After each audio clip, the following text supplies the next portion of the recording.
From the Fox 5 studios, this is the RebZone Sports Show. Sponsored by Hennessy Haight, Help is Here, and by Flowing Tide Pub. That is the standard that we go to bowl games every single year here, as UNLV should.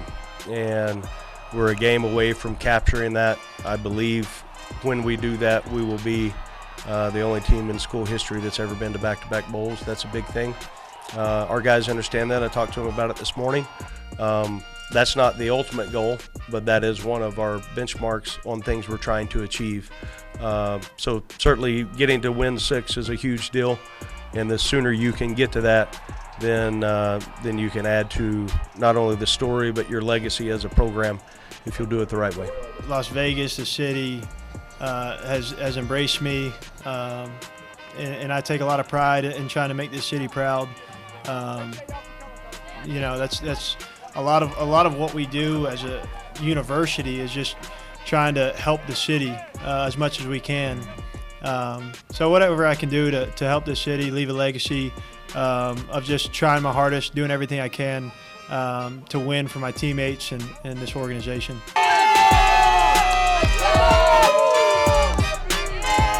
Rebel Nation on the road, we love to see it. What a scene last night on the road at Oregon State. We are witnessing a historic 2024 UNLV football team, the first team to play in back-to-back bowl games as Barry Odom's historic legacy continues here in Las Vegas. The Rebels roll into homecoming week with 6 wins, looking for win number 7 and revenge on Boise State on Friday night. 8 weeks into the college football season, and the Rebels have turned heads nationally. The Rebels clinched their 6th straight road win at Oregon State last night, and now the Rebels are going bowling for back-to-back seasons, the first time in program history. And boy, does UNLV have one of the best players in the country. Ricky White, an absolute stud on offense and special teams. When number 11 is on the football field, you know he's going to make a play every single time. Well, let's head out to Research Stadium last night at Oregon State. Rebel Nation always strong, representing on the road. UNLV and Oregon State would both add field goals on the board. We're tied up at 3. The Beavers find the end zone first on Saturday night, taking a 10-3 lead over UNLV. And hey, it was a perfect night for UNLV's kicker. 4 of 4 on field goals and 3 of 3 on extra points. UNLV trails Oregon State 10-6. The Beavers, they keep chopping in the first half. Oregon State's quarterback takes off for a 71-yard touchdown run, and Reser Stadium goes wild. The Beavers extend their lead 17-6.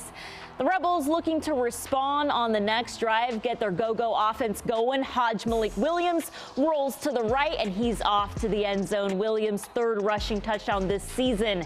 And UNLV's defense would force the Beavers to punt on the next drive, and here comes the nation's leader in blocked punts this season. Ricky White with his 3rd blocked punt this season. White had the Beavers shook right there on that blocked punt. 2nd and 4, Williams throws left to Kaleo Balungai with the beautiful one-handed catch. The Rebels closing out the first half with some momentum. Caden Chittenden would nail his 3rd field goal of the half, and the Rebels roll into the locker room trailing by 1, 17-16. UNLV's defense comes out with a punch in the second half. You know, Antonio Doyle, big monster out there. Big man, absolute stud in the second half, racking up 3 second-half sacks at Oregon State. And after Jalen Catalon forces a fumble, the Rebels would capitalize. Williams shows off his wheels, rolling in for his 2nd rushing touchdown of the night. The Rebels steal the lead 23-17 after 3. The game turns into a nail-biter for UNLV. Williams throws a pick in the 4th quarter, and the Beavers get the ball back with plenty of time to try and score a nail-biter, thriller, all the emotions. Last play of the ball game, it's 1-6. Giovanni McCoy throws a dart into the face mask of Tony Grimes, and the clock expires at Reser Stadium. The Rebels clinch their 6th straight road win and are going bowling again this season. Barry Odom tells me he is so proud of his team for finishing and making history on the road. speaking of finishing, I know your culture is based on hard, smart, tough football. I know there are some principles in your locker room. You know, at halftime, what do the guys see when they come out on the field? Well, I think you look, there's, a foundational approach on how you build a program. And I was with Gary Pinkel for a number of years at the University of Missouri. And really there's a lot of, most everything foundationally we do in our program I got from him. And one of those is our team bottom line. And there's 4 principles in there that if you can achieve those things every single day and then every single game, you're going to put yourself in position to play winning football. And I think the more and more that our guys understand that, you don't go win the game, in one drive. It takes 4 quarters to go do it. You've got to know your assignments. You've got to play with energy and enthusiasm. We talk about being tough and physical in our program, and then ultimately you want to be a 6-second competitor. And those things are just playing hard as from the time that the ball is snapped until the whistle blows, how hard can you play? And if you can process those things, and then you do it one play at a time, and try to achieve the team bottom line collectively, then you're going to end up playing winning football. Ricky White leads the nation in blocked punts this season with 3 on the season. I think 4 total for you guys. Not just Ricky White, but Jalen Catalon, so many playmakers on special teams. Can you talk about the depth that you're seeing on special teams this year? Well, it's so huge, that aspect of the game for us. Return yardage, being able to flip the field in our punt team tonight was so big. Guys tackled out in space well. The block punt, again, it took all 11 guys to get that done, but Ricky is unique in a lot of ways, and he just continues to show up and makes impact plays every time he's on the field, and tonight was no different. Speaking of special teams, Caden Chittenden, the young freshman, continues to ball out at home and on the road. A perfect night for the freshman. How do you continue to see him grow in your program? I think you look at the strength gains he has had. His kickoffs are, we're getting touchbacks now. We didn't, that didn't really happen in the spring, but he's gotten stronger in the developmental program with Coach Fish. And then, we've had really good snaps, we've had good hold, we've had good protection, so he can get in the flow of what that looks like and just focus on making the kick. He's a talented young man. I think he's got an opportunity to be one of the best kickers in college football. Want to stay with special teams, Coach. I had the opportunity to sit down with Coach Fish this week on the RebZone, and he really talked about Marshall Nichols' flexibility, not only with him, but also with Ricky White. After 8 weeks into the season, the flexibility, the time spent in the weight room, what are you seeing from your guys? Well, it's so important, and our guys understand, we've talked long and hard about how difficult the season is. It's 15 weeks. You got 12 games, 2 bye weeks, a championship game. And the way that we practice, if you don't pour everything into recovery and then the prehab part of that, eventually your body it'll catch up to you. So they've taken that personal. They understand the reasons that we've had success. A lot of it is built from the weight room, the way that our guys are built. But it's not just strength gains. It's flexibility. It's the prehab. It's after practice rehab work. It's made a huge difference in our program. Still ahead on the RebZone, Boise State isn't going to want to see number 2 running full speed at them. Antonio Doyle racked up 3 second-half sacks on the road last night. We'll hear more from Coach Odom on his defense saying night-night to the Beavers. Plus, the Rebels continue to make history this season, and that's thanks to the work being put in the weight room at the Fertitta Football Complex. The Rebels aren't looking to maintain their strength and speed. They're looking to get stronger and faster this week against Boise State. We're going one-on-one with Coach Fish tonight on the RebZone. 3rd down, and McCoy in trouble, and wrapped up and dragged down. First sack of the night. This one turned in by Antonio Doyle. They say he might be their most talented player on defense.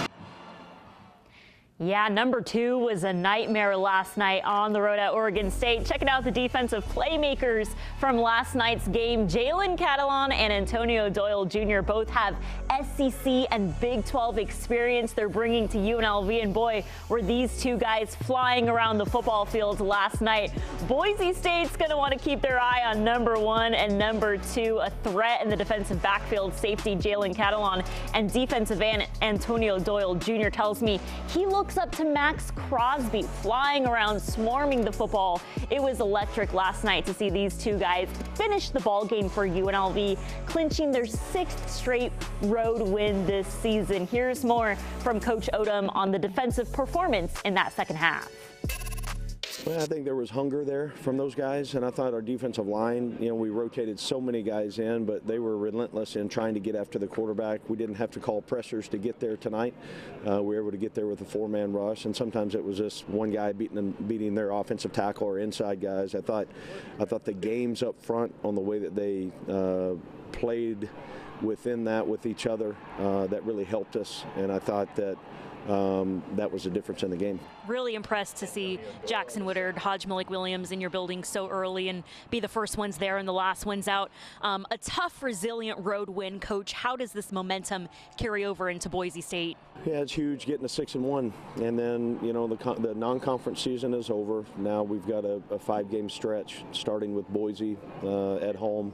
What a great opportunity for us. What a tremendous challenge against a great opponent in a short week with the chance to play in Vegas.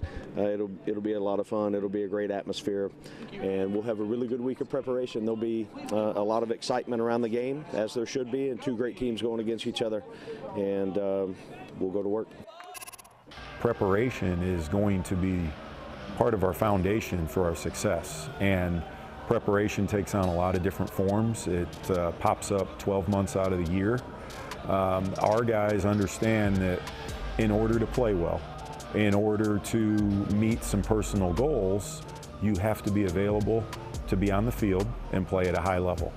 And to do that, you have to be focused on your body, what you put in your body from a nutrition standpoint, how you take care of it afterward. We always hear about how many balls are you going to catch? How many weights are you going to lift? How many sprints are you going to run? Well, how much recovery do we need to balance that scale? Because when it is time to run, to lift, we are going to push as hard as anybody can imagine. And probably at sometimes more than people would ever think would be possible. And no one is pushing themselves harder than this year's preseason Mountain West Defensive Player of the Year, Jackson Woodard, who became the 2nd player in UNLV history to earn 3 Mountain West Defensive Player of the Week honors in the same season. Jackson Woodard, first of all, he's the epitome, and I guess with my experience in the NFL, he's a pro. How he handles his responsibilities, from being here early, being the last guy to leave, being in here multiple times a day, how he handles studying football, the amount that he pours in to this team to be prepared to play his best is it's unmatched. And he looks at details. He's never gotten to a point where he thinks he's arrived. He's always looking for, I can be a little bit better at this. He's going to be his harshest critic after a game when he has multiple interceptions. He's going to be thinking about the ones that maybe I could have gotten if I was half a step one way or the other. Year 2 at UNLV, and Coach Fish is also noticing major strides in his players' flexibility. One player that comes to mind, UNLV's punter, Marshall Nichols. Marshall had some videos of himself 2 years ago punting, and you could see his range of motion after he would kick a ball. And now you see where it is, and it's like night and day. But that's the potential to move more explosively through a range of motion with less wear and tear, and allows him to get more kicks in, be more effective on the practice field, and become a better player. So the guys that have been here, John O'Baldwin's, Cam Oliver's, those guys have all made tremendous strides in those areas. And our overall, I think our team is very durable, and that's part of what we prepare to do. Is we have to put our team in situations to build that durability. Coach Fish can be found in the weight room, working with his players early in the morning at 4 a.m. to spending late nights in the facility prepping for the next opponent. As a father, husband, and coach, I asked him, how does he balance it all? Yeah, that's a great question. You know, and I think balance, right? That's a tough one because the hours are super long. And then sometimes when you get home, how good are those hours if you're totally exhausted, right? And you do. Everybody has family obligations and children. And number one, I think it starts with, for me, the ultimate wife, the coach's wife that is 100% all in, understands the commitments and understands that the bond that me and a Jackson Woodard or Haj or Ricky, any of these players, she'll understand that you take care of those guys. They need you. And then when you're done, then we'll get together. And it's never going to balance where it's equal hours. It's the understanding of it's certain times of the year. When you get those times, though, for me, it's be engaged. We're in the moment. We know we don't have much time. And it's the appreciation of the time that we get together. And my daughters are the same way. They love it. They love being around it. And nothing better than when everybody's on the field after a win. We've made a number of cosmetic changes here on just trying to continue to upgrade our program. Those three guys are on there because they were All-Americans last year. Jackson was an All-American academically, first one in school history. Ricky obviously is a receiver, and Jacob in the return game. So one way to recognize those guys for their efforts was to in some of those changes. And I think there's a number of things that we're trying to change the narrative about UNLV football and the things you want to achieve as a student athlete, whatever that is, you can get done here. Those three guys are prime examples of it. And again, you look today, national awards, Jackson Conference Player of the Week again, and then Ricky White, East-West Shrine, is that right? Breakout Player of the Week offensively on a national stage. Those guys are as elite as there is, and they're doing it the right way. They're working extremely hard. They're leading our team, preparing really well. They're both 4.0 students, and honored to have a chance to be their coach. I'm very thankful, really. I'm just blessed. The team, Las Vegas, the city, has embraced me, and I take a lot of pride in trying to make this city proud. That's a lot of what we do as a university is just trying to help the city as much as we can. So whatever I can do to help the city, leave a legacy of just trying my hardest, doing everything I can to win for my teammates and this organization. You can feel a culture change, an energy shift in the Fertitta Football Complex. An entire team and staff laser focused on winning, beating Boise State and clinching the program's first Mountain West title.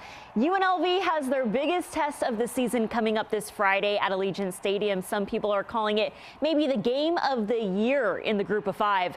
The Boise State Broncos, ranked number 17 in the nation, head to Vegas for a showdown in the Mountain West. The Broncos 5-1 on the season, coming off a bye week. The Rebels will be well motivated and looking for revenge when Boise State comes to town this Friday with momentum. That back-to-back bowl game eligibility fueling them to beat the Broncos on Friday night for a 7:30 p.m. kickoff at Allegiant Stadium. So how do the Rebels stop Heisman frontrunner Ashton Jeanty? Here's more from Coach Odom. It'll take everybody. We've got to be, tremendous in our number one, schematic plan. Number two, we've got to be great tacklers. We've got to swarm the ball, and it'll be, nobody's slowed him down yet. So we've got a great challenge ahead of us, and they're a wonderful team. And the great thing is, though, we're pretty good too. So we got to go to work. We got to have a great plan, and then we need to go execute. And I know our guys will be excited. 7:30 p.m. kickoff on Friday night at Allegiant Stadium against Boise State, a big homecoming game. Coach, I'll wrap it up with Rebel Nation on the road. You could hear Rebels in the fourth quarter. What do you have to say to Rebel Nation tonight? Well, that's awesome. I mean, you could really you know, I heard it in a lot of times, you know, third downs. I heard it throughout the stadium in the second half, and we've got some momentum, and it takes everybody. It takes the crowd, it takes the fans, it takes everybody for nationally to have a program like we're building, and I'm thankful for the response we've gotten from our fans. Hoop season is back at UNLV, and great to see the Las Vegas native DJ Thomas this week at Mountain West Media Days. After a dominating freshman season, the local UNLV hooper chose to stay at home and play for his dad's team and go out this season with determination to win in March. The Rebels have added size and length to their roster this year, and Kevin Kruger tells me this team is more experienced after their NIT run last season. And for the third consecutive season, the Lady Rebels are projected to win it all this year. It's been a dominant era for Lindy LaRock. The Las Vegas native has taken her Lady Rebels to 3 NCAA tournaments, but have fallen short in the first round to Arizona, Michigan, and Creighton. This year, Lindy LaRock tells me she wants to get the job done and win in March.